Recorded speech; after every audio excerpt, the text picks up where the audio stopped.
welcome. You join us today here at Italian Motorcycle Importers here in Bryanston.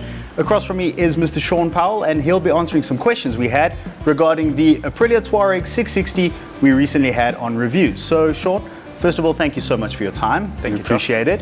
And without any further ado, let's jump straight into it. Why does this motorcycle not have a quick shifter? So with Aprilia, the only 660 that came out with a quick shifter was the RS, and then more recently the Tuono 660 factory. But the Tuareg and the Tuono base didn't come out with a quick shifter, but it is an optional extra at about six grand or so. It is an optional extra. No, because I think it would definitely complement the bike better. And we had a question on YouTube from a gentleman in Austria about it. So we're very happy we could get that one out there. The other question that we had is the exhaust that is fitted as standard on the Tuareg, obviously Euro 5 and all that good stuff. But this is definitely a bike that is, aching for a bit more bark. Do you guys have any options in terms of that? So Aprilia do offer some options in the Acros, and also I have seen one or two on SE projects. So there are some options available for them, yeah. Cool stuff. And then something that's going to be very important for the kind of rider for this motorcycle is luggage options. Luggage options as well as like mounting points. What do you know around so that? they do offer some hard luggage, being more harder panniers and top box with bracket systems as well. So yes, you can get panniers and top box for the luggage systems. And then with off-road bikes also come off-road protection. Yeah. So, beefed up hand guards, skid plate, engine covers maybe. They do crash bars at the time being. They haven't come out yet with hand guards or a more robust skid plate, but that's probably imminent anytime soon. Then something that's quite important to owners is the ownership costs, services, the intervals involved. What can you tell us about that? So the first service is at 1,000 kilometers, which is obviously the running service. That costs around about 1,800 rand. Then the next one is on 10,000 Ks. That one's around about 4.5 grand, and then the next one will be on 20,000 Ks, which is around about 8 grand. So not too bad. Then something that's going to be very important to people, especially since it's Aprilia's real foray into off-road motorcycles. They don't have like a storied history behind it. What would you say to people that are apprehensive about that?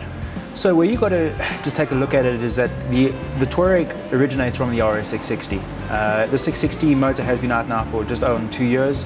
Yes, the first batch did have the global recall of 700 units globally, which they very quickly got through and replaced the full motors.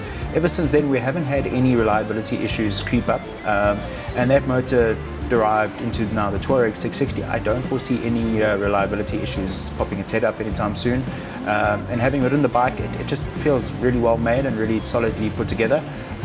So I don't really see anything creeping up. In terms of electrics, you guys haven't had anything?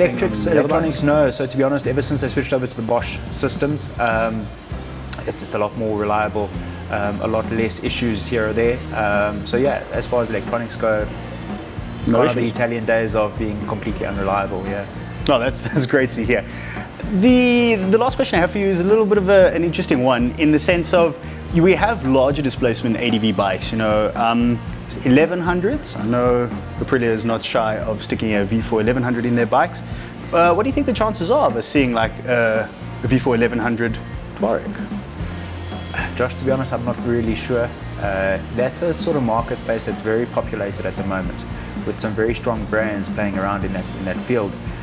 Whether Aprilia would make the move into that based off the Tuareg, it'd be interesting to see. It's not impossible. It is Aprilia after all. They come up with some crazy ideas sometimes.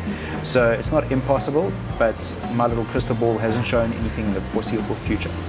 But it would be cool. I mean, definitely not a must. And also I kind of think there's something to be said for the lighter ADV bikes, that are a bit more capable. So as far as their first real, attempt at it, I think they've pretty much knocked it out the park.